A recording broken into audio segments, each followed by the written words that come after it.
में डिवास्टेशन देखने को मिला, डिस्ट्रक्शन देखने को मिला, पूरी दुनिया की इकोनॉमी, वर्ल्ड ट्रेड पूरी तरह से बर्बाद हो चुका है, दुनिया के देश बर्बाद हो चुके हैं, उनकी इकोनॉमी बर्बाद हो चुकी है। उनको रिकंस्ट्रक्ट करने के लिए, उनको रिफाइनेंस करने के लिए हमें एक इंटरनेशनल फाइनेंशियल इंस्टीट्यूशन की जरूरत है। इंडस्ट्रीज जो वैल्यूएबल इंडस्ट्रीज है उनको कौड़ियों के नाम बेचा जा रहा है, ठीक है, उसकी वैल्यू नहीं रहेगी, पूरी तरह से इंडस्ट्री बर्बाद। एक सबसे बड़ा नाम बन जाता है वो है सोमैन, Raj Kapoor.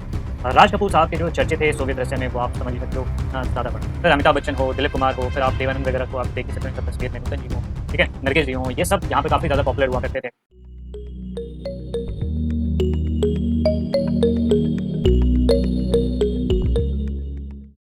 Hello and welcome back to ब्ले लेना K12। So this is Ayush Raj और आज हम लोग पढ़ने वाले हैं क्लास 12 पॉलिटिकल साइंस का चैप्टर द एंड ऑफ बाइपोलैरिटी।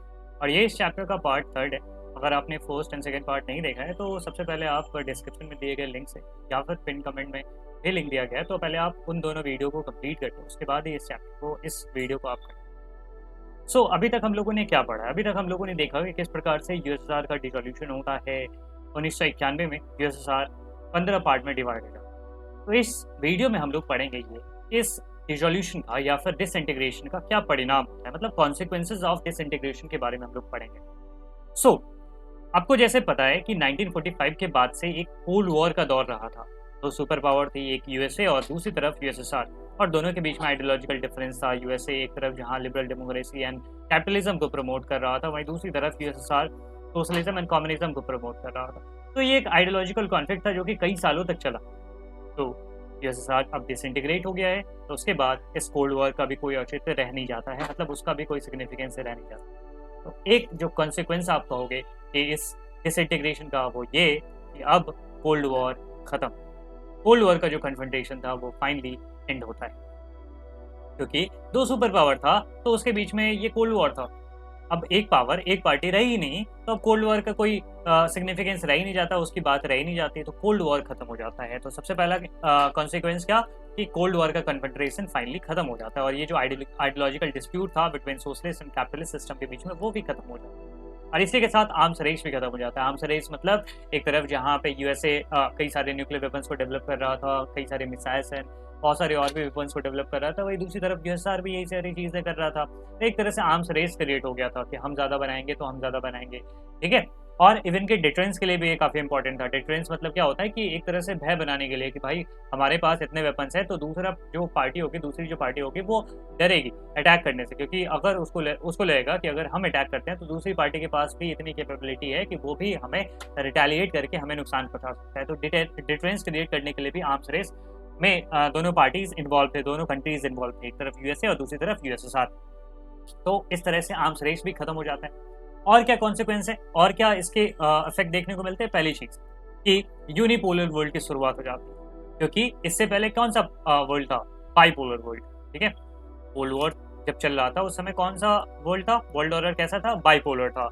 एक तरफ यूएसए था तो दूसरी तरफ यूएसएसआर था। बाइपोलर मतलब दो पोल्स, इट मीन्स दो सुपर पावर, ठीक है, यूएसए और यूएसआर था। लेकिन अब ये जब यूएसआर का डिसइंटीग्रेशन हो गया, यूएसआर ही खत्म हो गया, तो अब दुनिया कैसी हो गई? यूनिपोलर, ठीक है। अब ये जो सुपर पावर था यूएसए, अब एक तरह से आप कह सकते हो हाइपर पावर में कन्वर्ट हो गया। अब उसकी हेजेमनी यहाँ पर आपको देखने को मिलेगी, जो कि अगले चैप्टर में इसके बारे में हम लोग बात करेंगे। तो यूएस हेजेमनी यहाँ पर देखने को मिलती है, दादागिरी कह सकते हो, डोमिनेंस देखने को मिलेगा। तो एक तरह से यूनिपोलर वर्ल्ड, क्योंकि अब जो दूसरी पार्टी थी वो खत्म, अब यूनिपोलर वर्ल्ड, ठीक है। अब यूएसए अकेला सुपर पावर बचा था, अकेला हाइपर पावर बचा था, राइट। और जो इसकी जो मॉडल थी, इसकी जो आइडियोलॉजी थी, एक कैपिटलिस्ट इकोनॉमी मॉडल, वो अब एक डोमिनेंट इकोनॉमिक सिस्टम बन गया पूरी दुनिया में, ठीक है। आप देखोगे आगे मैं आपको बताऊंगा कि इस प्रकार से यूएसएसआर से जो टूट के देश निकलते हैं वो भी ये कैपिटलिस्ट मॉडल को अडॉप्ट कर लेते हैं। तो मतलब क्या? विजेता की बातें अब प्रिवेल करेगी। तो अभी विजेता कौन है, विनर कौन है? यूएसए। उसकी बातें प्रिवेल करेगी, उसकी आइडियोलॉजी प्रिवेल करेगी। तो पूरी दुनिया में कैपिटलिस्ट मॉडल ही एक बेटर या फिर एक डोमिनेंट आइडियोलॉजी के रूप में ये प्रचारित होती है या उसका प्रसार होता है, ठीक है। और क्या?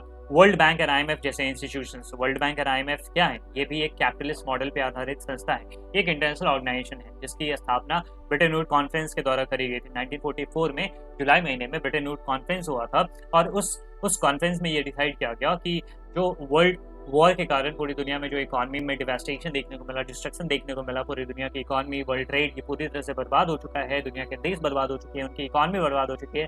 उनको रिकंस्ट्रक्ट करने के लिए, उनको रीफाइनेंस करने के लिए हमें एक इंटरनेशनल फाइनेंशियल इंस्टीट्यूशन की ज़रूरत है। उसी ब्रेटन वुड कॉन्फ्रेंस से 2 इंस्टीट्यूशन निकलते हैं, वर्ल्ड बैंक एंड IMF, ठीक है, इंटरनेशनल मॉनेटरी फंड। दोनों के काम हालांकि अलग अलग है। वर्ल्ड बैंक का काम होता है रिकंस्ट्रक्शन एंड रीडेवलपमेंट के लिए फाइनेंस करना, वही इंटरनेशनल मॉनेटरी फंड का काम होता है कि अगर कभी व्यापार घाटा हो गया, ट्रेड डिफिसिट हो गया, बैलेंस ऑफ पेमेंट क्राइसिस हो गया, किसी कंट्री का इंपोर्ट एक्सपोर्ट में जब नुकसान हो गया तो उस कंट्री को लोन देना। मतलब ये शॉर्ट टर्म के लिए लोन देता है। बेसिकली शॉर्ट टर्म में अगर कोई दिक्कतें आ गई किसी कंट्री को तो उस चीज़ के लिए लोन दिया जाता है। तो मतलब ये जो है ना, ये जो वर्ल्ड बैंक और IMF जैसे इंस्टीट्यूशन है, मैं आपको ये बताने की कोशिश कर रहा हूँ कि ये सब वेस्टर्न कैपिटलिस्ट मॉडल पर आधारित इंटरनेशनल फाइनेंशियल इंस्टीट्यूशन है। अब ये और ज़्यादा डोमिनेट करेंगे। IMF और वर्ल्ड बैंक जैसे इंस्टीट्यूशन अब और ज़्यादा डोमिनेट करेंगे वर्ल्ड के जो ये USSR के डिसइंटीग्रेशन के बाद जो कंट्रीज निकल के आती है सामने। 15 कंट्रीज में बट गया था ना, जैसा आपने देखा। ये 15 कंट्रीज में इन इन इन इंस्टीट्यूशन का काफ़ी ज़्यादा इन्फ्लुएंस होता है। वो उनको लोन प्रोवाइड करते हैं कि आप आ जाओ, आप कैपिटलिज्म की तरफ, आप ट्रांजिशन की तरफ जाओ, कैपिटलिज्म की तरफ आप अडॉप्ट कर लो। ये सोशलिज्म, कम्युनिज्म ये फालतू था, खत्म हो गया, आपकी इकोनॉमी बर्बाद हो गई और USSR भी डिसइंटीग्रेट हो गया। अब आप किसकी तरफ जाओ, किसकी तरफ कदम बढ़ाओ? कैपिटलिज्म की तरफ। हम आपकी मदद करेंगे, हम आपको पैसे देंगे, हम आपको लोन देंगे। ये कह रहे थे ये जो इंस्टीट्यूशन थे वर्ल्ड बैंक और IMF जैसे इंस्टीट्यूशन।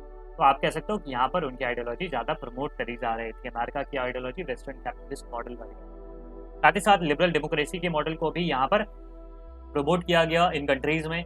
USSR के मतलब पोस्ट सोवियत कंट्रीज, अब उसको कहना बेहतर होगा क्योंकि अब ये USSR के डिसइंटीग्रेशन के बाद वो 15 कंट्री अब पोस्ट सोवियत कंट्रीज कहे जाते हैं।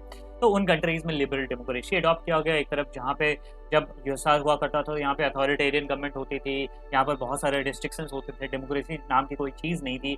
अब यहाँ पर लिबरल डेमोक्रेसी को प्रमोट किया जाएगा, यहाँ पर उनके लिए इंस्टीट्यूशन बनाए जाएंगे, ठीक है। कॉन्स्टिट्यूशन में इस तरह के प्रोविजन किए जाएंगे ताकि यहाँ पर डेमोक्रेटिक इंस्टीट्यूशंस काम कर सके, ठीक है। तो ये इसके इफेक्ट देखने को मिले। और क्या हुआ, और कई सारे नई कंट्रीज का इमरजेंस होता है। वर्ल्ड मैप पे आप देखोगे बहुत सारे नई कंट्रीज आए। आपने देखा कि सोवियत ब्लॉक जो था ना वो खत्म होता है तो उसके बाद कितने कंट्रीज निकल के आते हैं इससे? 15 कंट्रीज, 15 डिफरेंट कंट्रीज। अब पहले क्या था, एक कंट्री के रूप में रहना जाता था USSR, लेकिन अब 15 अलग अलग कंट्री के रूप में। मतलब वर्ल्ड मैप पे आप 15 अलग कंट्री आएंगे और वर्ल्ड मैप पे आएंगे, साथ साथ यूनाइटेड नेशंस के भी मेंबर बनेंगे।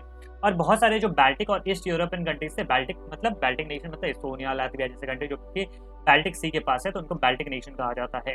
तो वो और ईस्ट यूरोपियन कंट्रीज जैसे पोलैंड वगैरह, तो ये सब यूरोपियन यूनियन को ज्वाइन करना चाहेंगे, ठीक है। यूरोपियन यूनियन जब बनता है 1990s के बीच में, हालांकि वो सही मामले में जो एग्जिस्टेंस में आता है वो 2002 के बाद आता है, बट ये कंट्रीज यूरोपियन यूनियन जब बनेगा तो उसमें भी उसको ज्वाइन करना चाहेंगे। और साथ ही साथ नाटो, एक ज़माने में, सोचिए कितना आयरनी है, एक ज़माने में जो नाटो उनका दुश्मन हुआ करता था सोवियत यूनियन का, अब सोवियत यूनियन से निकले कंट्री अब नाटो को ही ज्वाइन करना चाहते हैं और बहुत सारे कंट्री तो नाटो को ज्वाइन भी कर लेते हैं, राइट। तो ये देखने को मिलता है। मतलब क्या हुआ, ये सिग्निफाई कर रहा है कि 15 कंट्री जो है ना, सबके अपने अपने अपने इंडिपेंडेंट पॉलिसीज होंगे। मतलब अब वो फ्री हैं कि अगर वो चाहते हैं तो नाटो को भी ज्वाइन कर सकते हैं, अगर वो चाहते हैं तो यूरोपियन यूनियन को भी ज्वाइन करेंगे, अगर वो चाहेंगे तो किसी भी ऑर्गेनाइजेशन को ज्वाइन करें। मतलब वो लोग अब सोवरेन नेशन के तौर पे, डेमोक्रेटिक नेशन के तौर पे अब एग्जिस्टेंस में आ गए। अब उन पे रशिया की दादागिरी नहीं चलेगी, अभी उन पे सोवियत यूनियन की दादागिरी नहीं चलेगी कि हमें इस तरह से रहना है, ऐसे करना है, वैसे करना है, नहीं। अब ये जो 15 कंट्री है वो फ्री है, वो चाहे तो नाटो को ज्वाइन कर सकते हैं, वो चाहे तो किसी भी ऑर्गेनाइजेशन को ज्वाइन कर सकते हैं। तो ये चीज़ है। साथ ही साथ बहुत सारे जो, ये तो मैंने बता दिया कि बाल्टिक और ईस्ट यूरोपियन कंट्रीज वो यूरोपियन यूनियन को ज्वाइन करना चाहेंगे और बहुत सारे तो नाटो को भी ज्वाइन कर लेंगे।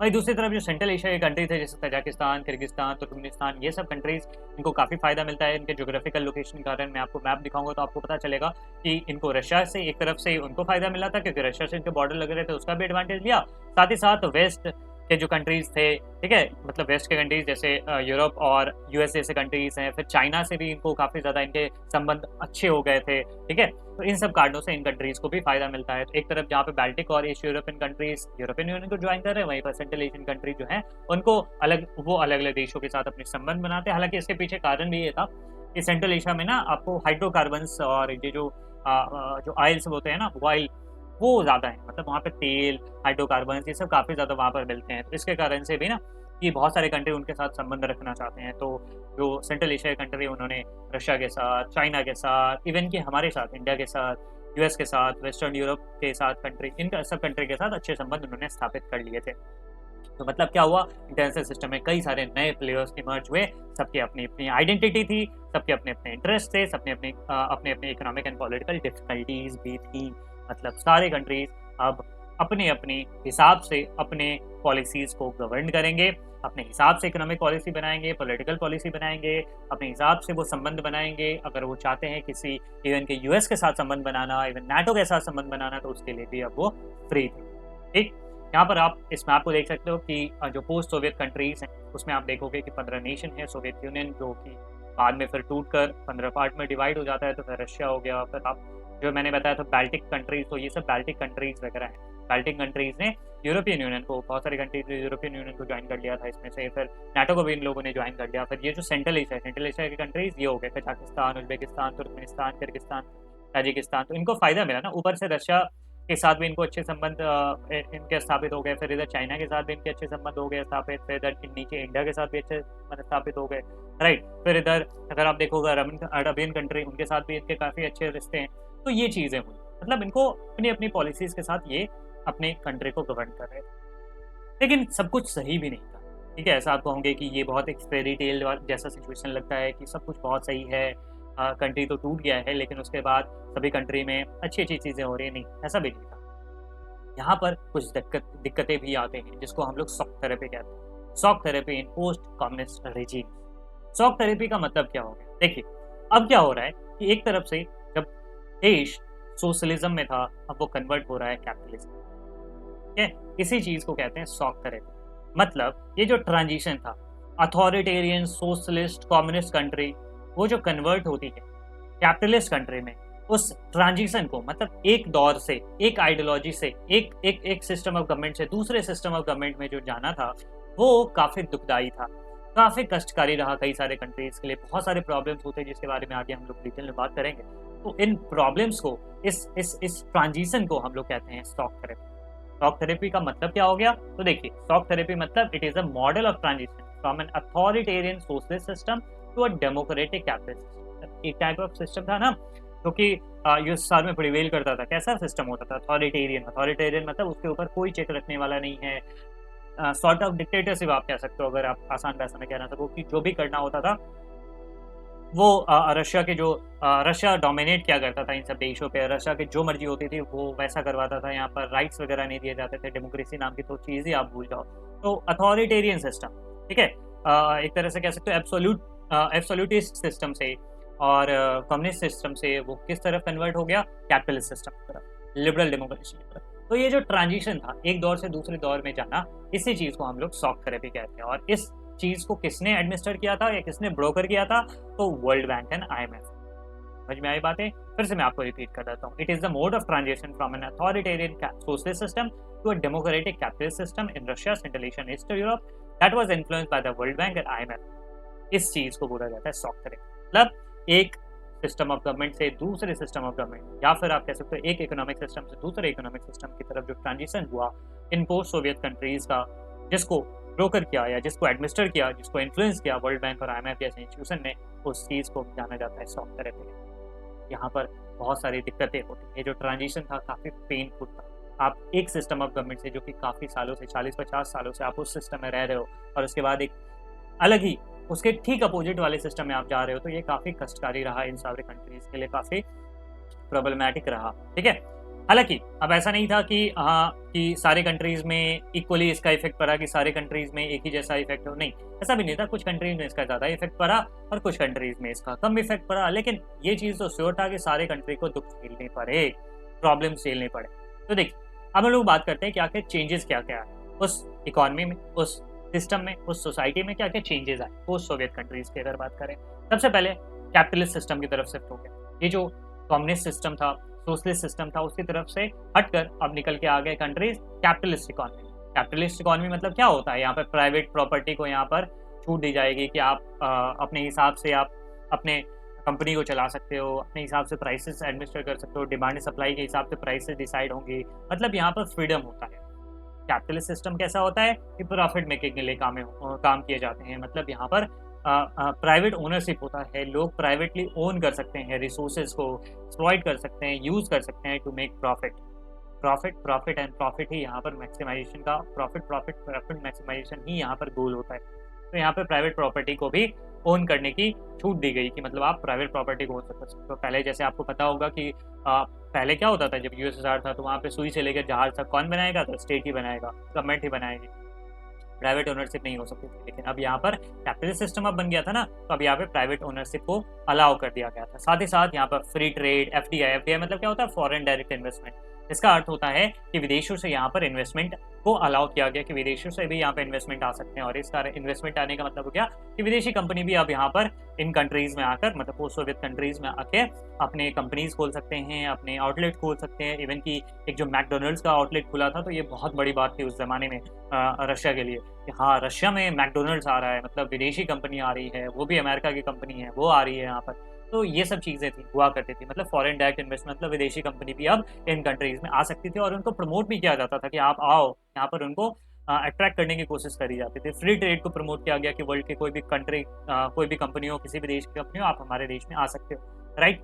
साथ ही साथ फॉरेन इन्वेस्टमेंट को यहाँ पर ओपन किया गया कि फॉरेन इन्वेस्टमेंट भी अलाउ किया गया। साथ ही साथ फाइनेंशियल ओपनिंग, डीरेगुलेशन मतलब क्या हो गया कि पहले की जो इकॉनमी होती थी वो काफ़ी ज़्यादा रेगुलेटेड होती थी। इट मीन्स कि गवर्नमेंट का काफ़ी ज़्यादा उस पर इन्फ्लुएंस होता था, रूल्स रेगुलेशन, काफ़ी रिस्ट्रिक्शंस होते थे। उन सब रिस्ट्रिक्शंस को यहाँ पर लूज किए गए, वहाँ पे कम किए गए। तो यहाँ पर आपको देखने को मिलेगा डीरेगुलेशन। साथ ही साथ करेंसी कन्वर्टेबिलिटी क्या होता है कि जैसे वहाँ पर करेंसी कौन सी चलती थी, रूबल चलती थी। तो करेंसी कन्वर्टिबिलिटी का अर्थ ये होता है, या उससे फ़ायदा ये होता है कि आप अपनी करेंसी को कन्वर्ट करा सकते हो। आप अगर अपनी करेंसी को कन्वर्ट कराओगे तभी ना फिर आगे जाके उन करेंसी को यूज़ कर सकते हो फॉरेन में, फॉरेन ट्रेड करने के लिए, ठीक है। मैं आपको आसान भाषा में समझाता हूँ। आपके पास रूबल है, ठीक है, अब आप उसको डॉलर में कन्वर्ट करवाओगे तभी ना आप उस डॉलर का यूज़ कर सकते हो अमेरिका के साथ ट्रेड करने के लिए, ठीक है। तो करेंसी कन्वर्टेबिलिटी अगर ऑप्शन अवेलेबल होगा तभी आप फॉरेन के साथ ट्रेड कर सकते हो, या फिर फॉरेन कंट्री आपके साथ ट्रेड कर सकती है। क्योंकि अगर मान लो कि अमेरिका की कोई कंपनी है, अब उसको रशिया में आके ट्रेड करना हुआ, तो फिर उसके लिए कन्वर्टेबिलिटी का ऑप्शन अवेलेबल होगा तब ना वो अपने डॉलर्स को रूबल में कन्वर्ट करवा के और फिर रशिया में यूज़ करे उस चीज़ को, उस पैसे को। तो करेंसी कन्वर्टेबिलिटी भी यहाँ पर उसको ईजी किया गया ताकि फॉरेन ट्रेड ज़्यादा से ज़्यादा हो सके, ठीक है। तो यहाँ पर ये चेंजेस देखने को मिलेंगे इन कंट्रीज में। साथ ही साथ कलेक्टिव फार्मिंग को रिप्लेस करके प्राइवेट फार्मिंग कर दिया गया। पहले क्या होता था, जिसको स्टालिन ने इसको प्रमोट किया था, कलेक्टिवाइजेशन ऑफ फार्मिंग। मतलब क्या होता था कि बहुत सारे जो फार्म एरिया है ना, उन सबको इकट्ठा कर दिया और सब मिलके इस पे खेती करेंगे, ठीक है। कोई अकेला आदमी इस फार्म का, इस लैंड का ओनर नहीं होगा, सभी मिलके खेती करेंगे और जो भी फसल उगेगी वो सब डिस्ट्रीब्यूट हो जाएगा इन सब के बीच में, उनके एफर्ट के हिसाब से और उनके उनके उनके रिसोर्सेज, या फिर आप कह सकते हो उनकी ज़रूरत के हिसाब से, ठीक है। तो अब इस चीज़ को डिस्करेज किया गया और उसके जगह पे प्राइवेट फार्मिंग को यहाँ पर स्टार्ट कर दिया गया, मतलब उस चीज़ को शुरुआत कर दिया गया। कलेक्टिव फार्मिंग, कलेक्टिवाइजेशन खत्म, अब यहाँ पे प्राइवेट फार्मिंग, जैसे हमारे यहाँ पे होता है प्राइवेट फार्मिंग होता है। मतलब क्या हो गया कि हमारे अपने फार्म होते हैं, प्राइवेटली ओन फार्म होते हैं, मेरा खेत होगा, आपका खेत होगा, किसी तीसरे व्यक्ति का खेत होगा, वो उस पर खेती करेगा, अपने हिसाब से खेती कर सकता है। अगर वो चाहे तो उसको मार्केट सरप्लस बना के, मतलब मार्केट में भी उसको बेच सकता है। मतलब काफ़ी ज़्यादा आप कह सकते हो कि इस चीज़ को लिबरलाइज किया गया इन सब सिस्टम्स को, ताकि यहाँ पर कैपिटल आ सके, कैपिटलिज्म वाला सिस्टम प्रमोट हो सके, ठीक है। तो यहाँ पर कलेक्टिव फार्मिंग को खत्म करके प्राइवेट फार्मिंग को अलाउ कर दिया गया। साथ ही साथ एग्जिस्टिंग ट्रेड अलायंसेज हैं वो भी खत्म हो गए, मतलब पुराने जो ट्रेड अलायंसेज थे अलग अलग कंट्रीज के साथ, उस सब चीज़ को खत्म किया गया। उसके जगह पे नए ट्रेड अलायंस बनते जा रहे थे।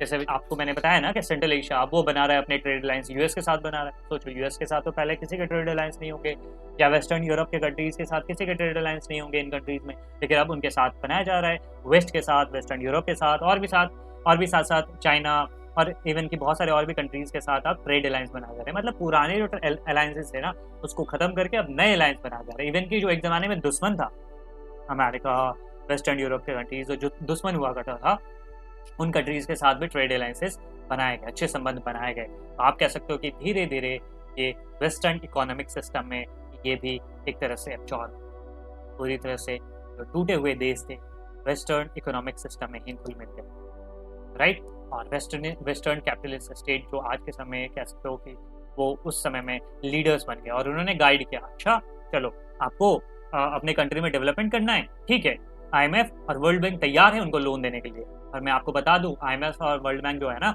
वो कैपिटलिस्ट वेस्टर्न इकोनॉमिक मॉडल पे आधारित संस्थाएं हैं, ठीक है। अगर आपको बताऊं तो वर्ल्ड बैंक जो होता है ना वो यूएस की तरफ से उसके उसके जो हेड होते हैं वो यूएस की तरफ से ही हमेशा बनता है। यूएस उनको बैक करता है, यूएस का ही सबसे ज़्यादा उसमें शेयर है। वही दूसरी तरफ आईएमएफ जो है उसमें यूरोपियन यूनियन की तरफ से यूरोप के कंट्री के जो व्यक्ति हैं वही उसके हेड बनते हैं। ऐसा सिस्टम है। मतलब वो सब ऐसे इंस्टीट्यूशन है ना जिसमें वेस्टर्न कंट्रीज का काफ़ी ज़्यादा डोमिनेंस। तो वो सब कंट्री तैयार बैठे हुए थे, लोन ले लो, लोन ले लो, हमसे लोन ले लो। क्यों? क्योंकि वो उसको बनाना चाहते थे कैपिटलिस्ट। ठीक है, कैपिटलिस्ट कंट्री में उसको कन्वर्ट करवाना चाहते थे, इसलिए वो लोन देने के लिए तैयार थे। चलो लोन ले लो, तुम्हें ज़रूरत है, तुम बर्बाद हो, तुम्हारे पास पैसे नहीं है, तुम्हारे पास इकोनॉमिक डेवलपमेंट नहीं है, पॉवर्टी है यहाँ पे। चलो कोई बात नहीं, हम आपको पैसे देने के लिए तैयार है, लोन देने के लिए तैयार है, लेकिन तुम वही करो जो हम कहेंगे। और हम क्या कहेंगे कि हमारी आइडियोलॉजी कैपिटलिस्ट है, तो हम क्या कहेंगे, मतलब मैं आपकी बात कर रहा हूँ, मैं किसकी बात कर रहा हूँ, मैं वर्ल्ड बैंक और एमएफ की बात कर रहा हूँ। तो वो क्या कहेंगे कि ये इस प्रकार के सिस्टम आप बनाओ, यहाँ पर पॉलिटिकल मतलब जो फार्मिंग है तो उसको प्राइवेट फार्मिंग करो, प्राइवेट ओनरशिप को अलाउ करो एंड सो। तो ये चीज़ है। अब इसके शॉक थेरेपी के कॉन्सिक्वेंसेज के बारे में बात करते हैं कि शॉक थेरेपी जो आपने देखा कि इस तरह से कन्वर्ट होता चला गया, यहाँ पर प्राइवेट ओनरशिप को अलाउ किया गया, फ्री ट्रेड को प्रमोट किया गया, एफडीआई को प्रमोट किया गया, ये सारी चीज़ें, तो उसका क्या परिणाम होता है, जिसके बारे में मैं तभी से हिंट दे रहा हूँ कि ये कुछ बहुत अच्छा नहीं था। ठीक है, उसके बुरे परिणाम निकलते हैं। इकोनॉमिक कॉन्सिक्वेंस की अगर बात करें तो पूरी तरह से इकोनॉमिक यहाँ पर बर्बाद हो गई।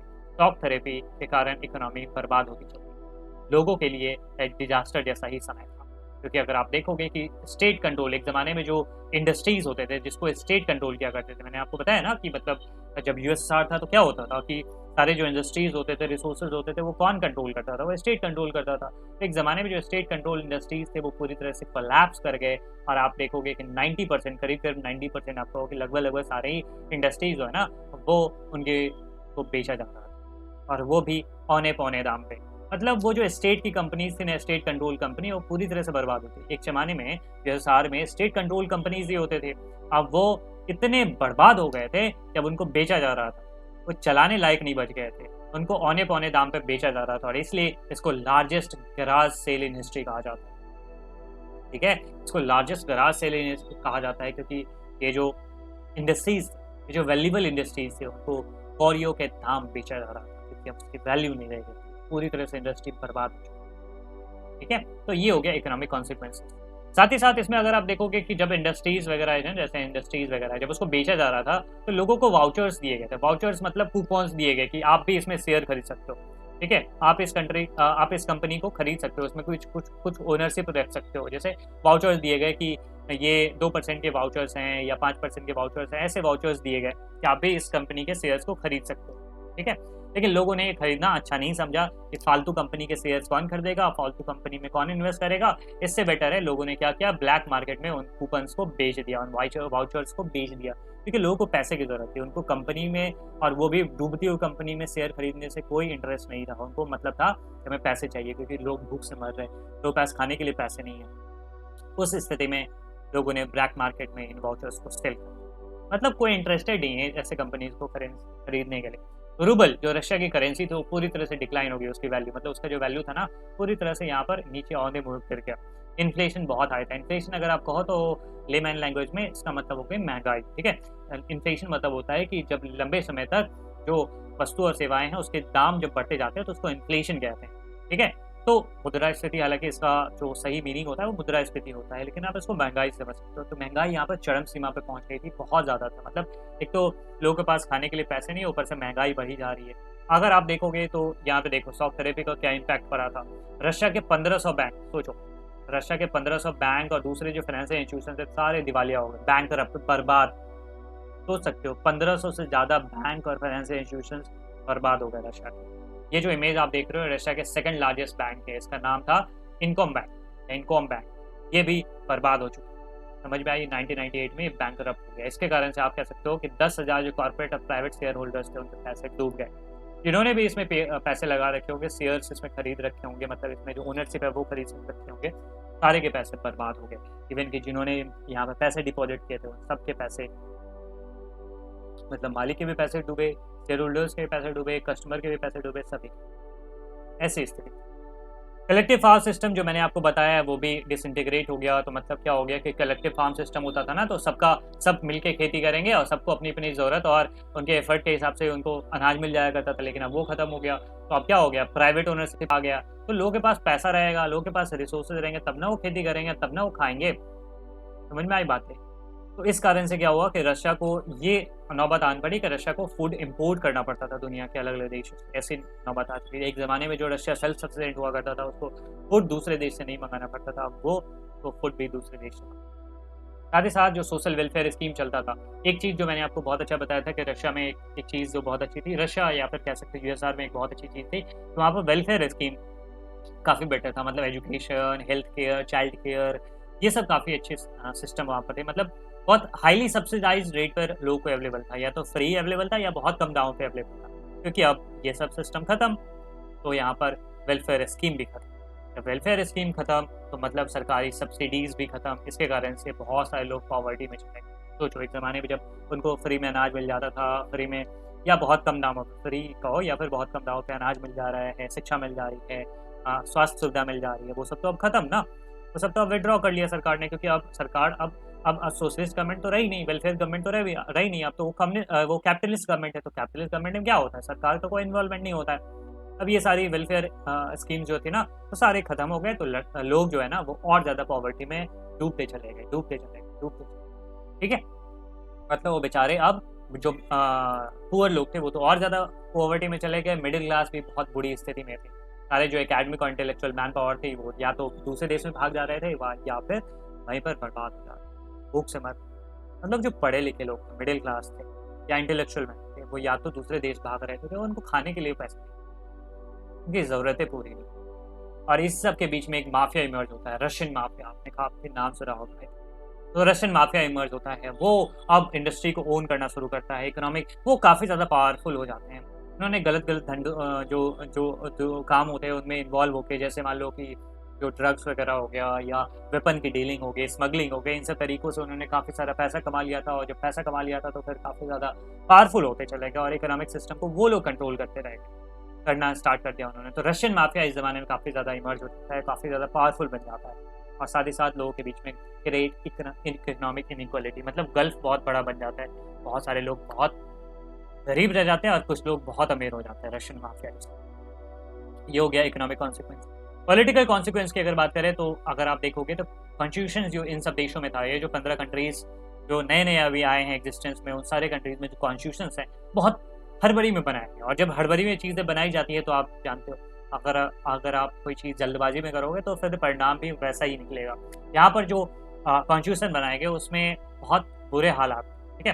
अगर आप देखोगे रशिया का एग्जाम्पल लो, तो वहाँ पे कॉन्स्टिट्यूशन में कुछ इस प्रकार के प्रोविजन डाल दिए गए कि वहाँ पर एक स्ट्रॉन्ग एग्जीक्यूटिव प्रेसिडेंट होगा। मतलब वहाँ पर एक प्रेसिडेंट होगा जिसके पास इतना पावर होगा कि मतलब पार्लियामेंट की भी वो नहीं सुन सकता या नहीं सुनेगा। ठीक है। तो ऐसे हालात बन गए, मतलब कि रशिया में ऐसा कॉन्स्टिट्यूशन बनाया जा रहा है जहाँ पर केवल एक व्यक्ति जो कि प्रेसिडेंट होगा वहाँ पे, उसके पास इतने ज़्यादा पावर होंगे कि पार्लियामेंट की भी वो नहीं सुनेगा। ठीक है। इसलिए आप देखोगे कि रशिया में जो बोरिस जॉनसन के बाद जो व्लादिमीर पुतिन जो राष्ट्रपति बनते हैं, तो आज तक व्लादिमीर पुतिन ही है। बीच में अगर आप देखोगे तो कुछ पीरियड के लिए वो अपने प्रेसिडेंट से कुछ छोड़ते हैं। ठीक है। कुछ समय के लिए वो, क्योंकि कॉन्स्टिट्यूशन है कि 2 बार से ज़्यादा लगातार आप नहीं बन सकते, तो उन्होंने कुछ समय के लिए दूसरे व्यक्ति को उन्होंने प्रेसिडेंट से दे दिया था। ठीक है। लेकिन आप देखोगे कि उसके बाद फिर से वो बन गए और इसके बाद उन्होंने कॉन्स्टिट्यूशन में ऐसे चेंज कर दिया कि अब वो लंबे समय तक अब वो खुद ही बने रहेंगे। मतलब प्रेसिडेंट के पास इनॉर्मस पावर दे दी गई। तो ये आप देख सकते हो कि ऐसे कॉन्स्टिट्यूशन वहाँ पे बनाया जा रहा है जहाँ पर केवल एक पद को, एक ऑफिस को बहुत ज़्यादा पावर दिया जा रहा है। बाकी कॉन्स्टिट्यूशन की, पार्लियामेंट की बातों को अंडरमाइन करने के लिए वो काफ़ी, मतलब उतना पावर है उनके पास। सेंट्रल एशिया की वही बात करेंगे तो प्रेसिडेंट के पास इतने ज़्यादा पावर दिया है। रशिया की बात तो हम लोगों ने कर लिया। सेंट्रल एशिया की बात करेंगे तो सेंट्रल एशिया मतलब वही कजाकिस्तान, किर्गिस्तान, तुर्कमेनिस्तान, इन सब देशों की बात कर रहा हूँ मैं। तो उन देशों में देखोगे तो वहाँ पे प्रेसिडेंट को बहुत ज़्यादा पावर दिया गया और इतनी ज़्यादा कि कुछ तो उसमें प्रेसिडेंट अथॉरिटेरियन बन गए। टाइप ऑफ डिक्टेटरशिप वहाँ पर स्टार्ट हो गई थी कि वो जो प्रेसिडेंट है वो अथॉरिटेरियन गवर्नमेंट, वो अपने हिसाब से चीज़ों को डिक्टेट कर रहा है और अपने हिसाब से डिसीजन ले रहा है। जैसे एग्जाम्पल के लिए तुर्कमेनिस्तान और उज्बेकिस्तान के राष्ट्रपति हैं, उनके पास इतने पावर आ गए कि उन्होंने पहले खुद को 10 सालों के लिए राष्ट्रपति बनाया और फिर अगले 10 सालों के लिए फिर खुद को ही चुन लिया। मतलब ऐसा ही था कि मतलब वो बने हुए अथॉरिटेरियन रूल है, मतलब उनके पावर पे कोई चेक नहीं, वो अपने पद को भी नहीं छोड़ रहे हैं। ठीक है। पहले 10 साल के लिए, फिर अगले 10 साल के लिए, मतलब वही राष्ट्रपति बने हुए। तो ऐसा कॉन्स्टिट्यूशन, ऐसे डेमोक्रेसी का क्या फायदा। तो ये पॉलिटिकल कॉन्सिक्वेंसेस ये देखने को मिला टॉक थेरेपी का, या फिर आप कह सकते हो कि ये जो डिसइंटीग्रेशन के बाद ये परिणाम निकल के आते हैं कि इकोनॉमिक तो कंडीशन तो बर्बाद हुई, साथ ही साथ पॉलिटिकल कंडीशन भी कुछ ज़्यादा ठीक था नहीं। साथ ही साथ उन देशों में कोई डिसेंट ऑपोजिशन को कोई अलाउ नहीं किया गया। मतलब आप सरकार के खिलाफ आवाज़ नहीं उठा सकते हो, सरकार की अगर कुछ गलतियां है तो उसको आप उजागर नहीं कर सकते हो, मीडिया वगैरह को फ्रीडम नहीं दिया गया। ऐसा सिचुएशन है। जुडिशरी की अगर बात करें, आप लोगों को लग रहा होगा जुडिशरी तो होगा ना भाई, तो जुडिशियल कल्चर अगर आप देखें तो उनको इंडिपेंडेंस ही नहीं दिया गया। जुडिशरी इंडिपेंडेंट होगी तभी ना वो पावरफुल होगी, तभी ना वो डिसीजन ले सकेगी, तभी ना उन प्रेसिडेंट या फिर गवर्नमेंट अगर कुछ गलतियां करती है तो उनको सजा दे सकेगी। नहीं, जुडिशरी को पावर नहीं दिया गया, जुडिशरी की इंडिपेंडेंस ही सिक्योर नहीं करी गई। इसके कारण से आज भी देखोगे बहुत सारे देश में जुडिशरी फ्री नहीं। हालाँकि ऐसे सिचुएशन ज़्यादा दिनों तक आप कह सकते हो इकोनॉमी में तो इकोनॉमिक स्ट्रगल के बारे में हम लोगों ने बात कर लिया कि इकोनॉमिक दिक्कतें क्या-क्या आई। लेकिन कुछ रिवाइवल भी देखने को मिला। धीरे-धीरे स्थितियाँ सुधरी, स्पेशली रशिया की अगर बात करें तो 2000 के बाद उसकी स्थिति बेहतर होनी शुरू हुई। फिर 1991 में जब यूएसआर का डिसइंटीग्रेशन होता है, रशिया बनता है, उसके बाद से उसकी स्थिति बहुत खराब, बहुत खराब। लेकिन फिर 2000 के बाद से उसकी स्थिति धीरे-धीरे सुधरनी शुरू हुई। उसके पीछे कारण यही था कि उसके पास oil, natural gas and minerals का काफ़ी बड़ा स्टोरेज, इस कारण से वो अपने अपने इकोनॉमी को इम्प्रूव करता हुआ चला जाता है। वहीं अगर Azerbaijan, Kazakhstan, Russia, Turkmenistan, Uzbekistan की बात करें तो इन सब के पास मेजरली ऑयल एंड गैस काफ़ी ज़्यादा, हाइड्रोकार्बन्स का, ऑयल का काफ़ी ज़्यादा इनके पास स्टोर है। ये नेचुरल रिसोर्स है, इस कारण से इनको इसमें बूस्ट मिला और इस चीज़ को बेच-बेच कर उन्होंने अपनी इकोनॉमी को ज़्यादा बेटर करना स्टार्ट कर दिया। वहीं अगर दूसरी कंट्रीज़ की बात करें जिनके पास ऑयल नहीं है, तो उन्होंने बस क्या किया कि वो पाइपलाइन उनके देश से जाता था, तो उसके फी ले लेके उन्होंने अपनी इकोनॉमी को बेटर कर लिया, ठीक है? ये चीज़ है। फिर धीरे-धीरे कुछ मैन्युफैक्चरिंग इंडस्ट्रीज़ भी वहाँ पे लगना शुरू हो गई। अगर आप मैप देखोगे तो आपको पता चल जाएगा, कुछ देश जिसके पास ऑयल रिसोर्सेज़ है, तो उन्होंने ऑयल बेच-बेच के पैसा निकाल लिया, ठीक है? तो उसके लिए पाइपलाइन बिछानी पड़ेगी, तो जैसे पाइपलाइन है, जैसे मान लो इंडिया के लिए पाइपलाइन आ रहा है मान लो, तो फिर उसके रास्ते में तो उन देशों से गुजरना पड़ेगा ना। फॉर एग्जाम्पल कजाकिस्तान, अब यहाँ से गैस मँगाना है, तो गैस मँगाना है मान लो कि इंडिया को मँगाना है, तो इंडिया जब मँगाएगा तो इस बीच-बीच में रास्ते में जो-जो देश आएँगे, उन सब देशों को में से पाइपलाइन गुजारने पड़ेंगे, तो उन सब देशों को फी देना पड़ेगा। तो जिनके पास ऑयल नहीं थे, उन्होंने पाइपलाइन सबसे फी ले लेके उन्होंने अपनी इकोनॉमी को बेटर करना शुरू कर दिया, ठीक है? तो ऐसे ही स्थिति बेटर होनी शुरू हो गई। जैसे मान लो अज़रबैजान है, तो अज़रबैजान से फिर ऐसे करके पाइपलाइन जाएगा, तो फिर रास्ते में उन देशों को भी फ़ायदा होता चला गया, जैसे यहाँ पे तुर्कमेनिस्तान के होकर या इधर से ऊपर गुज़र कर ऐसी चीज़ें आएँगी, तो फिर उन देशों को भी फ़ायदा होना शुरू हो गया, ठीक है? तो ये रिवाइवल देखने को मिलता है। अब हम लोग बात करते हैं कुछ टेंशन्स एंड कॉन्फ्लिक्ट के। कुछ एरियाज़ ऐसे थे जहाँ पर कॉन्फ्लिक्ट देखने को मिलता है, जहाँ पर टेंशन देखने को मिलता है। तो कौन-कौन से? तो रशिया में 2 रीजन था, चेचनिया और दागिस्तान। वहीं सेंट्रल एशिया में तजाकिस्तान में कॉन्फ्लिक्ट देखने को मिलता है। वहीं फिर अज़रबैजान की अगर बात करें तो वहाँ पे नागोर्नो और कराबाख जैसे 2 एरिया थे। उन एरियाज़ में फिर जॉर्जिया में, यूक्रेन, किर्गिस्तान, चेकोस्लोवाकिया, यूगोस्लाविया में कुछ कॉन्फ्लिक्ट देखने को मिलते हैं। इसके बारे में हम लोग बात कर लेते हैं, समझ लेते हैं। सबसे पहले रशिया के 2 एरिया के बारे में हम लोग बात करेंगे, चेचनिया और दागिस्तान। यहाँ पर आप मैप में अगर देखोगे तो ये आप रशिया है, ठीक है? और रशिया के नीचे में आप देखोगे तो ये जॉर्जिया के पास ना, यहाँ पर इस मैप में अगर आप देखोगे तो ये चेचनिया और दागिस्तान। ये आपको अगर इस मैप की बात करें तो ये वाला जो एरिया है ना, यहाँ पर इस एरिया में आपको मिलेगा चेचनिया और दागिस्तान। तो चेचनिया और दागिस्तान में क्या होता है कि वायलेंट सेसेशनिस्ट मूवमेंट होता है। सेसेशनिस्ट मतलब वो रशिया से अपने आप को आजाद करवाना चाहता था। मतलब ये जो 2 एरिया है ना, वो अपने आप को रशिया से आजाद करवाना चाह रहे थे। लेकिन रशिया ने ऐसा होने नहीं दिया। रशिया ने उस पे जाके बहुत ज़्यादा मिलिट्री बॉम्बिंग करी, बहुत ज़्यादा वहाँ पर वायलेंस करा। तो इस कारण से आप देखोगे कि वहाँ पर ह्यूमन राइट्स वायलेशन भी काफ़ी सारे होते हैं। बहुत सारे लोगों को बेगुनाह लोग जो होते हैं, बेकसूर लोग होते हैं, वो भी मारे जाते हैं इन सब, ठीक है? लेकिन फाइनली ये चीज़ें यहाँ पर आसान नहीं होती है। लोग आज भी इसके लिए आवाज़ उठा रहे हैं चेचनिया और दागिस्तान में कि भाई हमें इंडिपेंडेंस चाहिए, हमें इंडिपेंडेंस चाहिए। लेकिन रशिया उसकी एक नहीं सुनता है, उसको बहुत कंट्रोल करके रखता है, उसको मिलिट्री बॉम्बिंग एंड बहुत सारे रिप्रेशन वहाँ पर किए जाते हैं रशिया के द्वारा। तो ये एरिया हो गया चेचनिया और दागिस्तान, याद रखना है ये रशिया के द्वारा। वहीं तजाकिस्तान की बात करें, अगर आप मैप देखोगे तो तजाकिस्तान आपको यहाँ पे देखिए, ये जो नीचे वाला कंट्री ये रहा तजाकिस्तान। तो तजाकिस्तान में क्या होता है, वहाँ पर सिविल वॉर ही शुरू हो जाता है अगर आप देखोगे, ठीक है? और 10 सालों के लिए चलता है, 2001 तक वहाँ पर सिविल वॉर ही चलता है। सिविल वॉर मतलब उसके घर के अंदर में ही 2 जो ग्रुप है, वहाँ पर कई सारे जो अलग-अलग सेक्ट्स थे, अलग-अलग ग्रुप थे, उनके बीच में कॉन्फ्लिक्ट शुरू हो जाता है और वहाँ पर सिविल वॉर का सिचुएशन क्रिएट होता है। तो करीब 10 सालों तक ये सिविल वॉर चलता है, मतलब वहाँ पे अनरेस्ट काफ़ी ज़्यादा तक रहता है। फिर अज़रबैजान की बात करें, अज़रबैजान आपको यहाँ पे दिखेगा, ये है अज़रबैजान। तो अज़रबैजान की अगर बात करें तो वहाँ पे नागोर्नो और कराबाख नाम के 2 प्रोविंस हुआ करते थे। उसमें कुछ जो लोकल अर्मीनियन थे ना, लोकल अर्मीनिया बगल में ही है, तो अज़रबैजान के उन प्रोविंस में अर्मीनिया के लोग भी रहते हैं। कुछ जो अर्मीनियंस थे वो अपने आप को अलग करना चाहते थे, तो अर्मीनिया में जॉइन करना चाहते थे। मतलब अर्मीनियंस है ना, इन दोनों एरिया के नागोर्नो और कराबाख के, समझो ध्यान से, अज़रबैजान के बगल में ही अर्मीनिया है। तो अज़रबैजान के 2 प्रोविंस नागोर्नो और कराबाख, आप कह सकते हो स्टेट नागोर्नो और कराबाख में जो अर्मीनियन थे वो अपने आप को अज़रबैजान का पार्ट नहीं बल्कि अर्मीनिया में जॉइन करवाना चाहते थे। तो अज़रबैजान ने होने नहीं दिया और लड़ाइयाँ चलती रहती थी। इवन की कुछ सालों पहले ही, अभी हाल के कुछ सालों पहले ही अज़रबैजान और अर्मीनिया में लड़ाई भी हुई एरिया से। तो ऐसे कॉन्फ्लिक्ट्स वगैरह चलते रहते हैं। जॉर्जिया की अगर बात करें तो वहाँ पर भी 2 प्रोविंस थे, वहीं पर इंडिपेंडेंस की डिमांड थी कि हम जॉर्जिया के साथ नहीं रहना चाहते, तो फिर वहाँ सिविल वॉर जैसी सिचुएशन क्रिएट हो गए। फिर यूक्रेन, किर्गिस्तान, जॉर्जिया में ये सब चीज़ें चलती रहती है। बहुत सारे कंट्री और बहुत सारे प्रोविंसेस तो ऐसे हैं जहाँ पर रिवर वाटर के लिए लड़ाई शुरू हो, ठीक है? तो इससे काफ़ी ज़्यादा दिक्कतें, इनस्टेबिलिटी क्रिएट हो गया था इन सब सिचुएशन में, ठीक है? तो आपको याद रखना है कि अलग-अलग क्षेत्रों में किस प्रकार से कॉन्फ्लिक्ट एंड किन-किन चीज़ों के लिए कॉन्फ्लिक्ट हो रहा था, कौन-कौन से एरिया में किस देश में। फिर अगर सेंट्रल एशिया की बात करें तो वहाँ भी अलग-अलग इंटरेस्ट है। अगर आप देखोगे सेंट्रल एशिया ये रहा, Kazakhstan, Uzbekistan, Turkmenistan, Kyrgyzstan, Tajikistan, ये जो 5 कंट्री है ना, 5 कंट्री इनको सेंट्रल एशियन कंट्रीज़ कहा जाता है। यहाँ पर जैसे मैंने बताया हाइड्रोकार्बन काफ़ी ज़्यादा मिलता है, इसके लिए पावर राइवल अलग-अलग देश लड़ रहे हैं क्योंकि यहाँ पे उनको एक्सेस चाहिए, सेंट्रल एशिया के हाइड्रोकार्बन चाहिए, तो तेल चाहिए, राइट? ये चाहिए, तो इसके लिए पावर राइवलरी देखने को मिलेगी। साथ ही साथ अगले चैप्टर में हम इसके बारे में पढ़ेंगे। हालांकि आपको कुछ पता होगा कि 11 सितंबर 2001 को अमेरिका पे अटैक होता है। अल-कायदा जो टेररिस्ट थे उन्होंने अमेरिका पे अटैक करा, उसके जो वर्ल्ड ट्रेड सेंटर के जो टावर है उसको वहाँ पर गिरा दिया, पेंटागन पे अटैक किया था। तो उसके कारण अमेरिका पे one of the severe attack होता है, टेररिस्ट अटैक होता है और ये वर्ल्ड के लिए one of the most severe terrorist attack था। उस अटैक के बाद अमेरिका तिलमिला के फिर अफगानिस्तान सब पे हमला करने आता है और अफगानिस्तान पे हमला करने के लिए उसको बेसिस चाहिए थे ना, तो इस एरिया को उन्होंने यूज़ किया। अफगानिस्तान, उज़्बेकिस्तान सब एरिया में उन्होंने तजाकिस्तान सब एरिया में अमेरिका ने अपने बेसिस बनाए, ठीक है? पैसे दिए, लेकिन उसके बदले में यहाँ पर अमेरिका यहाँ पर बेसिस बनाता है, ठीक है? तो ये चीज़ है। रशिया भी चाहता है कि इंडिया पे उनका इन्फ्लुएंस रहे क्योंकि हमेशा से उनके इन्फ्लुएंस में रहा है और उनके पास का ही देश है, तो फिर रशिया चाहता है कि हमारा इन्फ्लुएंस यहाँ पर बना रहे। चाइना का यहाँ पर इंटरेस्ट है, चाइना भी चाहता है कि इस एरिया से हाइड्रोकार्बन और ऑयल हमेशा मिलते रहे। साथ ही साथ चाइना का एक इनिशिएटिव है, one belt world road initiative, वो भी हुआ प्रोजेक्ट है उसका, वन बेल्ट वन रोड। वो चाहता है कि मतलब इस एरिया से हम लोगों का एक रोड वगैरह गुजरे, ठीक है? इससे हम जो यूरोप की कंट्रीज है उनसे कनेक्ट हो पाए। काफ़ी सारे infrastructure project China in areas में डेवलप करना चाहता है, तो ये सारी चीज़ें चाइना के अपने इंटरेस्ट है। अब हम लोग बात कर लेते हैं चेकोस्लोवाकिया का। चेकोस्लोवाकिया अगर आप देखोगे तो सेंट्रल यूरोप में ही ये कंट्री, यहाँ पर आप देखो चेक रिपब्लिक और स्लोवाकिया को ऐड करो तो चेकोस्लोवाकिया। तो 1992 में कुछ ऐसा था चेकोस्लोवाकिया, लेकिन यहाँ पर उसमें डिवीजन होता है और चेकोस्लोवाकिया 2 कंट्री में डिवाइड हो जाता है। 1993 के जनवरी में ये 2 कंट्री में बढ़ जाता है। तो चेकोस्लोवाकिया पहले हुआ करता था, 1993 के बाद से अब ये 2 कंट्री में बढ़ चुका है, चेक रिपब्लिक और स्लोवाकिया। आप मैप में देख सकते हो चेक रिपब्लिक और स्लोवाकिया, ये सब जर्मनी, पोलैंड एंड हंगरी सबके आसपास वाला एरिया इन्हीं के पास में चेक रिपब्लिक और स्लोवाकिया। चेकोस्लोवाकिया में यहाँ पर पार्टीशन होता है, हालांकि ये पार्टीशन काफी पीसफुल था, ये चीज याद रखिए। चेकोस्लोवाकिया में पीसफुली यहाँ पर पार्टीशन हो गया और 2 कंट्री बढ़ गए, लेकिन यूगोस्लाविया में ऐसा नहीं होता।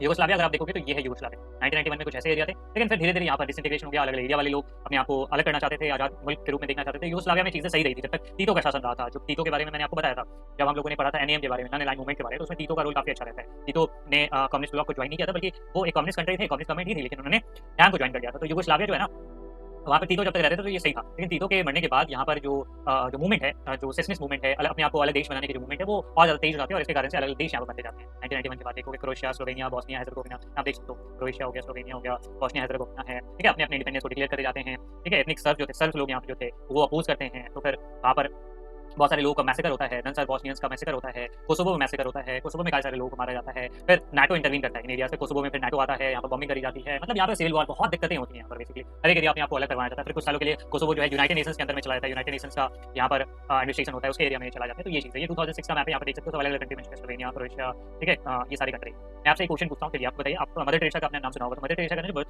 कंट्री वो है यूगोस्लाविया, क्योंकि यूगोस्लाविया कंट्री होता है। लेकिन अब जो प्लेस है, बर्थ प्लेस है मदर टेरेसा, तो वो इनमें से कौन से कंट्री में, अब किस हिसाब से कौन से कंट्री में आता है? आप कमेंट सेक्शन में जवाब दे सकते हैं, मैं आपको वहाँ पर रिप्लाई करूँगा। ठीक है, तो ये यूगोस्लाविया का ये हाल हुआ। ठीक है, तो ये सब चीज़ें हुई, सर्बिया, मैसेडोनिया, मोंटेनेग्रो, कोसोवो, हालांकि बहुत सारे देश इसको रिकॉग्नाइज नहीं करते, लेकिन कोसोवो कहता है कि हम एक अलग कंट्री है, बट बहुत सारे देश इसको रिकॉग्नाइज नहीं करते हैं।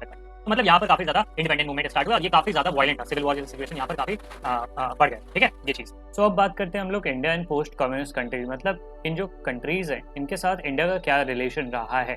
ठीक है, सो सबसे आप इस तस्वीर से जान ही सकते हो कि कैसे रिलेशन रहे हैं। यहाँ पर आप एक स्टैम्प देख सकते हो जिसमें हिंदी रिशुई भाई भाई का नारा लगाया गया है, साथ ही साथ नेहरू जी बैठे हुए हैं रशिया के एक मिनिस्टर के साथ। सो इस रशिया और इंडिया के रिलेशन की सबसे पहले बात कर लेते हैं। सोवियत रशिया और सोवियत यूनियन के साथ कैसा रिलेशन था, उसमें एक सबसे बड़ा नाम बन के आता है वो है सोमैन, राज कपूर। राज कपूर साहब के जो चर्चे थे सोवियत रशिया में वो आप समझ ही सकते हो कितना ज़्यादा बड़ा। यहाँ पर आप देख सकते हो राज कपूर साहब मिलने गए सोवियत रशिया में है। आपको एक कहानी सुनाता हूँ, ठीक है, काफ़ी पॉपुलर कहानी है कि राज कपूर साहब की एक फिल्म आ रही थी और उसका प्रमोशन के लिए वो एक मॉस्को गए थे। मॉस्को रशिया की कैपिटल है। जब वो मॉस्को गए तो फिर वहाँ पर इनके पास प्रॉपर वीज़ा नहीं, ठीक है, लेकिन फिर भी रशिया के मॉस्को एयरपोर्ट में इनका स्वागत किया गया। बहुत बड़ी संख्या में लोग आए थे, रशिया के जो मिनिस्टर थे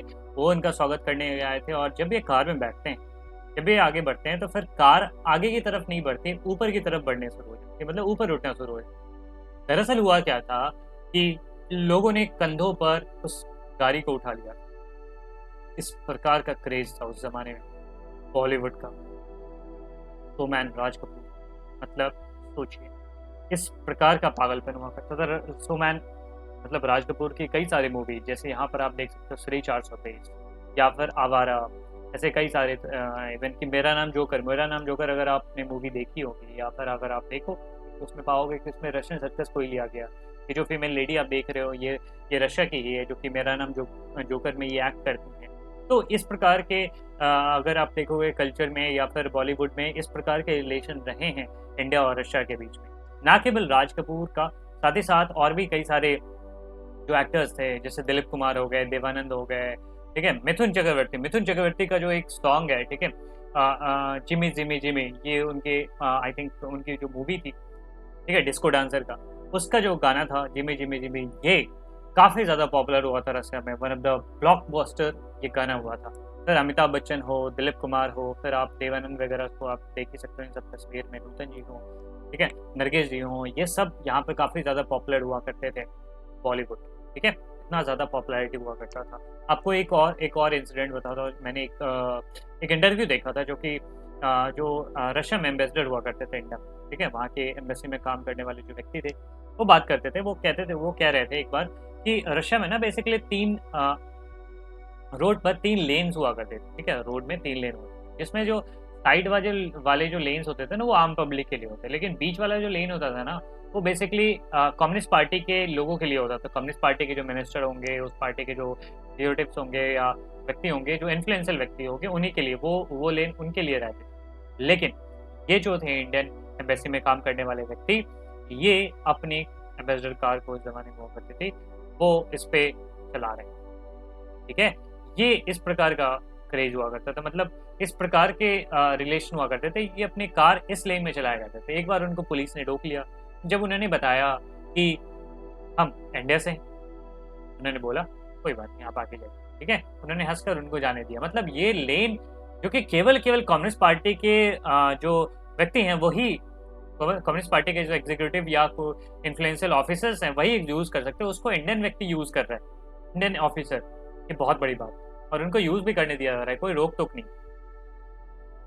अगर आप जाओगे उस देश में, कई सारी ऐसी कहानियां कि जब वो टैक्सी वाले को, रिक्शा वाले को ये पता चलता था कि वो इंडिया से आए हुए व्यक्ति हैं, इंडिया के टूरिस्ट हैं, उनसे पैसे नहीं लिए जाते। आपको मैं डिस्क्रिप्शन में कुछ लिंक्स दे दूंगा ताकि आप वीडियोस देख सकते हो, तब आप समझ पाओगे कि किस टाइप के क्रेज हुआ करते थे उस जमाने में, ठीक है। तो आप डिस्क्रिप्शन में दिए गए लिंक को जरूर इन वीडियोस को देखें, तो आपको पता चल जाएगा बॉलीवुड का क्या एक दौर हुआ करता। और भी कुछ बात करें इंडिया और यूएसआर के बीच में, तो इकोनॉमिकल रिलेशन की अगर बात करें तो देखिए, सोवियत यूनियन ने इंडिया को काफ़ी मदद करी। ये जो रिलेशन था ना इंडिया और यूएसआर के बीच में, ये बहुत ज़्यादा फ्रेंडली था। एक जो सच्चा दोस्त आप कह सकते हो ना, वो यूएसआर था। ऐसा दोस्त भगवान करे हर एक कंट्री को मिले, ऐसे रिलेशन हुआ करते थे यूएसआर और इंडिया के बीच में, ठीक है।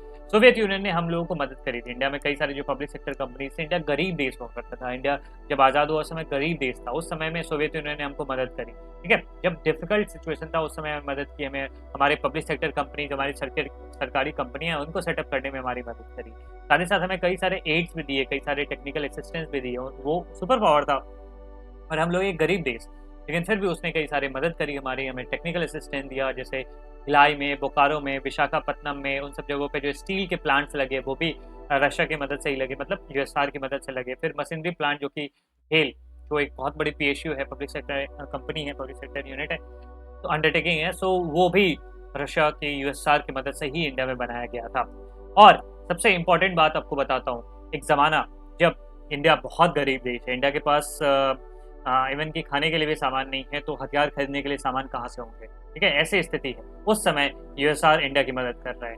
और इंडिया के पास फॉरेन एक्सचेंज नहीं था, समझो इस चीज़ को आप, इंडिया के पास फॉरेन एक्सचेंज नहीं था। फॉरेन करेंसी होगा तभी ना आप यूएसआर को पेमेंट करोगे, इंडिया के पास फॉरेन करेंसी भी नहीं था।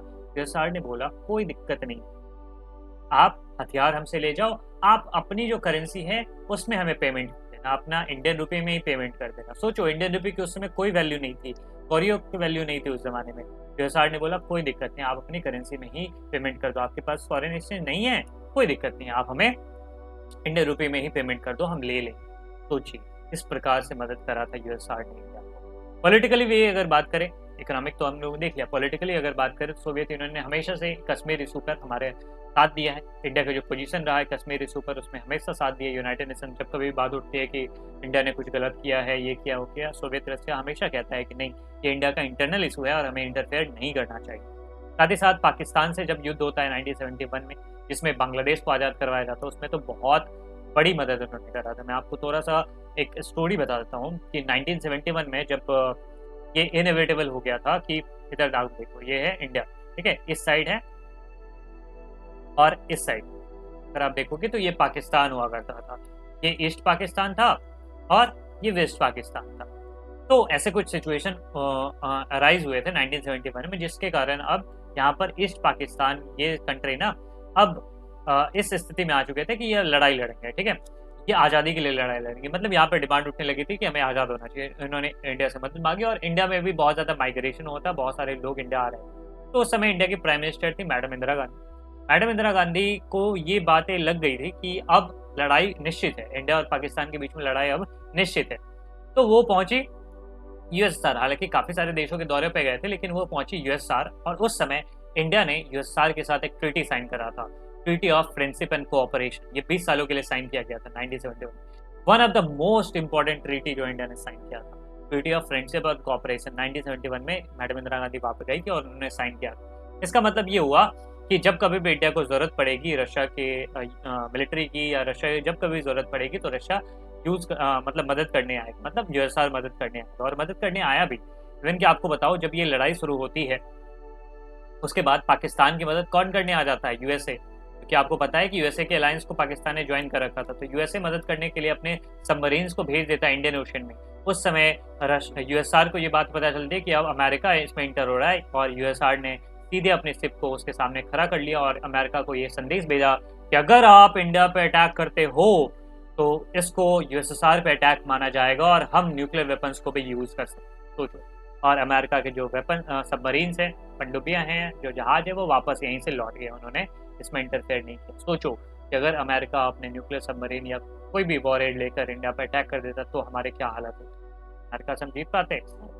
उस समय यूएसआर ने मदद किया हमें, ठीक है, और अमेरिका को पीछे लौटा दिया। ये वक्त होती है सच्ची दोस्ती। इंडिया ने भी सोवियत की फॉरेन पॉलिसी को हमेशा से सपोर्ट किया है, चीज़ों का, ठीक है, ये चीज़।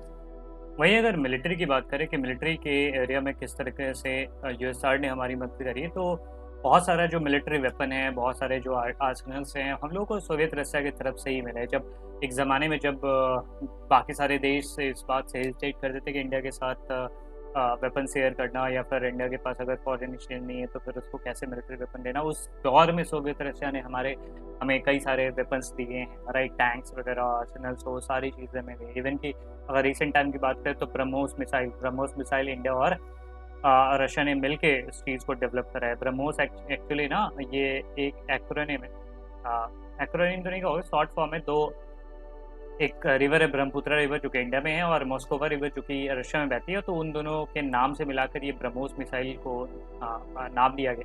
इस मिसाइल को भी इंडिया और रशिया दोनों मिलकर डेवलप कर रहे हैं। तो एक ज़माने में ऐसा होता था कि मिलिट्री हार्डवेयर ये सब हमारे सोवियत रशिया से मिला करते थे, और ज़्यादातर जो वेपन्स होते थे सोवियत रशिया की तरफ से ही आते थे, ठीक है। बहुत सारे एग्रीमेंट्स हम लोगों ने साइन कर रखे थे मिलिट्री इक्विपमेंट को जॉइंटली प्रोड्यूस करने में, और आज भी हम लोग कर रहे हैं।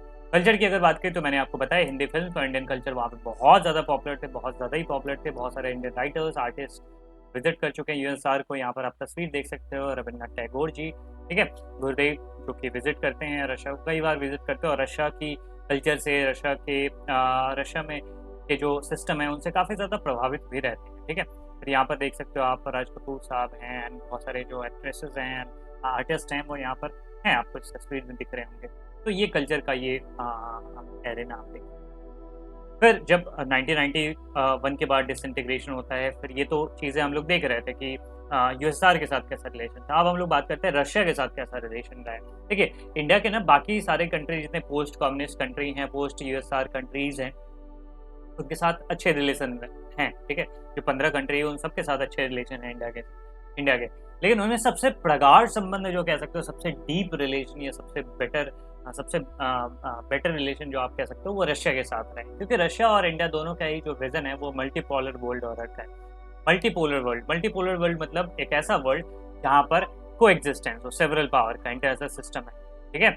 और वहाँ पर जो कोई भी एक पावर है या दो पावर है, वो ऐसे इंटरनेशनल सिस्टम में डोमिनेट न करे। जैसा 20वीं सेंचुरी के सेकंड हाफ में देखा गया कि बहुत सारे दुनिया के जो पावर हैं वो सब केवल दो पावर के पीछे खड़े हैं, क्योंकि ये बाइपोलर वर्ल्ड था। तो ऐसा सिस्टम ना हो, या केवल यूनिपोलर वर्ल्ड ना हो, दुनिया कैसी हो, मल्टीपोलर हो, ठीक है। मल्टीपोलर मतलब क्या होता है कि यहाँ पर को एग्जिस्टेंस हो, बहुत सारे पावर्स हो, रीजनल पावर्स हो, ठीक है, सबकी बातें सुनी जाए, कोई ऐसा एक बहुत बड़ा सुपर पावर ना हो, या फिर दो सुपर पावर ना हो। बाइपोलर और यूनिपोलर वर्ल्ड से दूर वाली ये चीज़ें हैं कि सभी की बातों को सुना जाए, सभी का कुछ न कुछ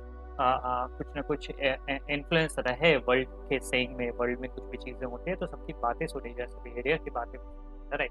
कलेक्टिव सिक्योरिटी हो, सब मिलजुल के एक दूसरे को सिक्योरिटी प्रोवाइड करे। लाइक टेररिज्म जैसे इशूज़ हैं, तो फिर एक देश के करने से तो कुछ होगा नहीं, उसको सबको कलेक्टिवली इसके लिए काम करना पड़ेगा। तो कलेक्टिव सिक्योरिटी हो, ठीक है। ग्रेटर रीजनलिज्म हो, रीजनल एरियाज़ पे ज़्यादा फोकस किया जाए। ऐसा ना हो कि कोई दूर देश जो एक देश है वो किसी रीजन को वो इन्फ्लुएंस कर रहा है। जैसे अमेरिका होता था, वहाँ पे अमेरिका बैठे बैठे पूरे एशिया, अफ्रीका और बाकी सारे कॉन्टिनेंट्स को वो कंट्रोल कर रहा है, यूरोप को। वो सारी चीज़ें ना हो, रीजनल एरिया में रीजनल ऑर्गेनाइजेशन ज़्यादा इन्फ्लुएंस है। इंटरनेशनल कॉन्फ्लिक्ट को सेटलमेंट, उसकी जो सेटलमेंट हो वो नेगोशिएटेड है, मीन पीसफुल सेटलमेंट हो, रिकन्सिलेशन के साथ जो कॉन्फ्लिक्ट है उन सब चीज़ों को सॉल्व किया जाए। इंडिपेंडेंट फॉरेन पॉलिसी हो सारे कंट्रीज में, जो कि नहीं हुआ करता था जब यूनिपोलर एंड बाइपोलर वर्ल्ड हुआ करता था। उस समय में इंडिपेंडेंट फॉरेन पॉलिसी कहाँ होती थी? जैसे एक देश है, अगर मान लो कि उसने नाटो को ज्वाइन कर लिया, मतलब यूएस के ब्लॉक को ज्वाइन कर लिया, या फिर सोवियत यूनियन के ब्लॉक को ज्वाइन कर लिया, तो फिर उसकी फॉरेन पॉलिसी भी किस प्रकार की होगी, वो यूएसआर या यूएसए डिसाइड करेंगे। तो ऐसा नहीं होना चाहिए।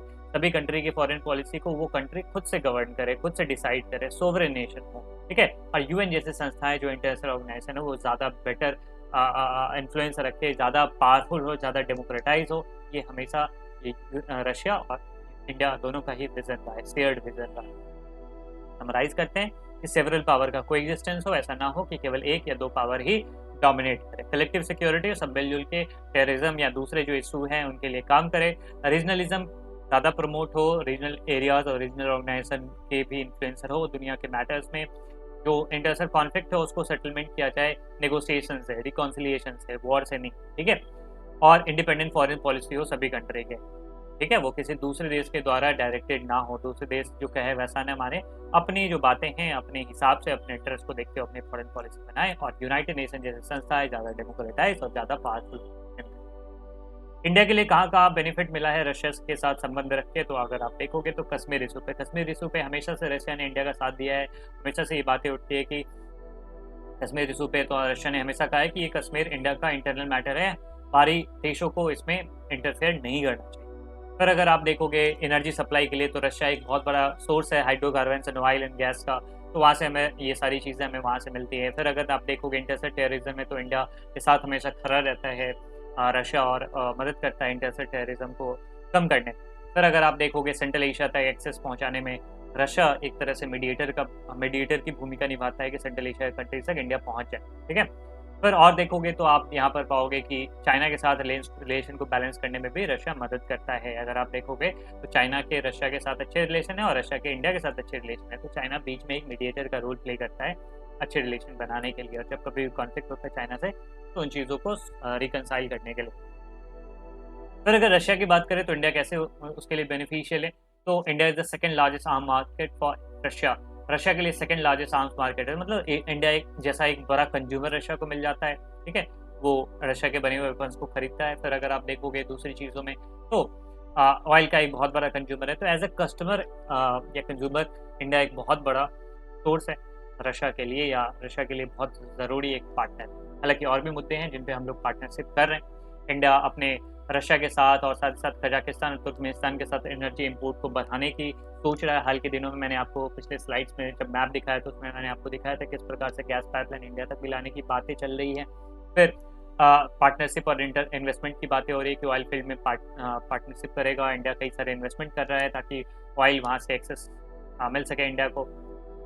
फिर रशिया काफ़ी ज़्यादा इंपॉर्टेंट है बहुत सारी चीज़ों के लिए, जैसे एक ज़माने में जो इंडिया का न्यूक्लियर एनर्जी प्लान्स है उसमें रशिया ने मदद किया है, उसको असिस्ट करता है हमेशा।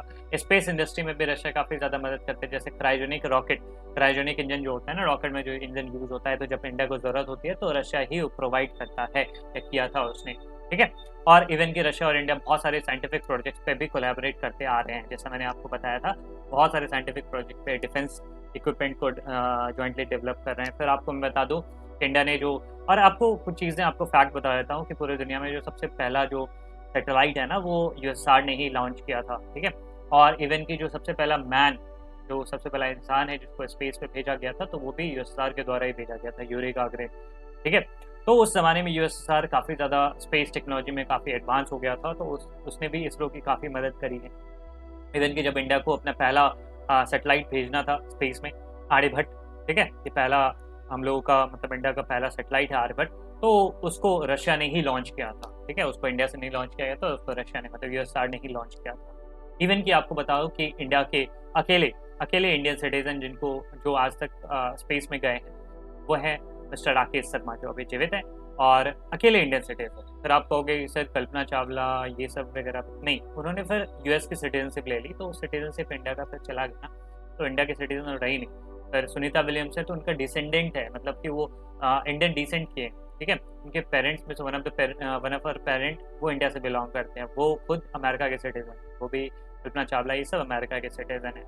लेकिन ये जो राकेश शर्मा है इंडियन एयरफोर्स के ये थे, वो इंडियन सिटीजन है और ये अंतरिक्ष में गए, ठीक है।